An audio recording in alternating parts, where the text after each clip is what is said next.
Do you want to talk about, did you buy a new piece of machinery? Do you want to talk about it or not? Oh yeah, okay. So NextGen has a new member of the family. So we just purchased a 7-axis CNC screw machine, which is a special type of lathe. These are the machines that make like the small medical grade screws out of titanium and all that. Their claim to fame is production volume and accuracy. And they are some of the most expensive machines money can buy.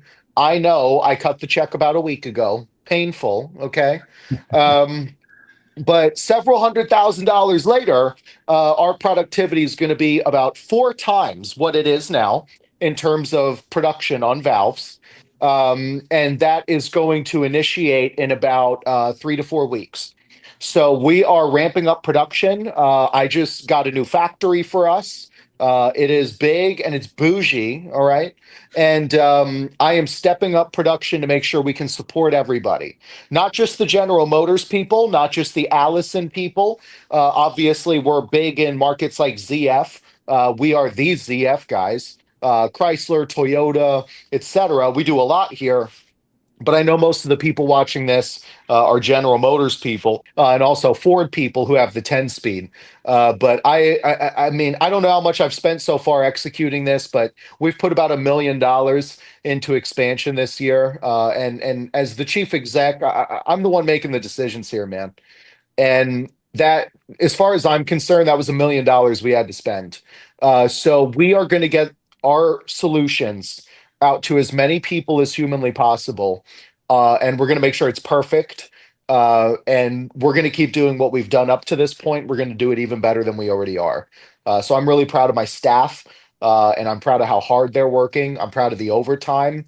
I would not be here without everybody that answers the phones, everyone that builds the valve bodies, everyone that packs the valve bodies, the people that take care of the property and keep everything clean and tidy. I wouldn't be here without all of them. And so, honestly, I just want everyone to, any appreciation you have for me, just pass it on to my staff because they really deserve it. That's pretty cool. Well, and you're going to have plenty, I would imagine, just given how long this has been going on, just with General Motors and how many trucks they sell. They sell so many trucks. Yeah. I mean, it's mind blowing how many 50, 60, $80,000 trucks they sell in a year. So you probably have a good 5 to 8 years of valve body kits that are going to have to go out just to supply the failures that a lot of these people are going to have. Even if they make it 100, 150,000, they're still probably going to have that failure. Well, 68 RFEs are almost 20 years old this year, and we're still selling thousands of parts for them. So, man, Yeah. look, all I can tell you, I said on recording, they're not going to fix it. They're going to keep dropping the ball. They're going to drop it intentionally because they want to sell them outside of warranty, and cost cutting trumps the consumers every day of the week. That was one of the first things I said to the public when I decided to, come out against the behavior that I see in this industry. And I really hope that people see now that I was correct. And for people that are like, this guy's a douchebag, I'm a douchebag because I made real change happen for you guys. Okay. To dramatic impact on my privacy and safety. So Yeah. it Yeah. worked. Hopefully, there's 90% of people appreciate it. And that's all Oh, that really matters. 99, Yeah. 99, 99%. probably. Yeah. It's, Yeah. if like you said, it's hard to keep up with the comments, but you go to any GM group, the rear wheel lockup group, all these places that people talk about the transmissions. It's like therapy groups, where all these GM owners get in there and like, how long have you been waiting? The 12-step program, and the 12th step is telling someone else to get a next gen Yeah. kit. That's the 12th step. Yeah, it's sad, but also, it's cool that people have, it's cool that social media is a place where people can not just use it to scroll crappy things, like they're using it to kind of assemble and get information out. And then we can use it to collect that information And I don't know, it's actually being used in a good way in this scenario. So I like it. I'm pretty anti big tech, but I'm glad to see people using social media in a productive way. Unfortunately, I feel like the majority of what people use social media for is, memes, bullying people they would never see in person, and like recruiting to ISIS. Like that seems to be what social media is used for. And it's good to see people using it for something that actually benefits people. But yeah, I'm glad me being a douchebag was able to produce so much impact. And I did honestly. I knew, like, I'm a bit calmer in this video because I knew that if I went up there and said what I had to say, that they'd be like, this guy is a loose cannon and he's going to do some pretty extreme brand damage if we don't do something. So, yeah, it worked. So, Yeah, and on the flip side of that, of all the paths they could have taken to try to change this, they at least are taking what appears to be the right path right now, which is, hey, let's put good products back in our customers' vehicles, get them back on the road so that they're not coming back in here, and maybe they'll I don't know, pay you for a patent or something. I don't know. no, I'm keeping that patent. That's my patent. But but yeah, dude, no, I while we're talking, my phone keeps vibrating because people are buying the damn kits. So I'm glad it was able to help so many people. But yeah, I think part of the component here is I know General Motors watches your videos because they've called in and they've people from there have made remarks that make it very obvious that they've seen what I have to say. And like us saying like, well, cartel, that's a pretty extreme thing to say. I'm like, well, I got news for you. Your dissenters somehow get shunned. Y'all behave like a cult. And it seems like there's a culture of dishonesty, abuse, manipulation, and coercion.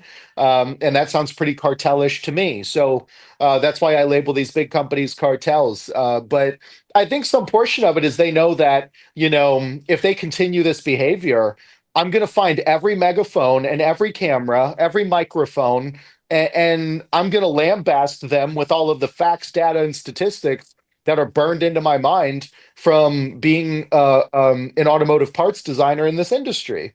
And I don't know, if I was in their position, I'd be like, we need to shut this guy up. So maybe we should try a more diplomatic solution. And I'm glad they did that. I have been going to great lengths to staff us harder.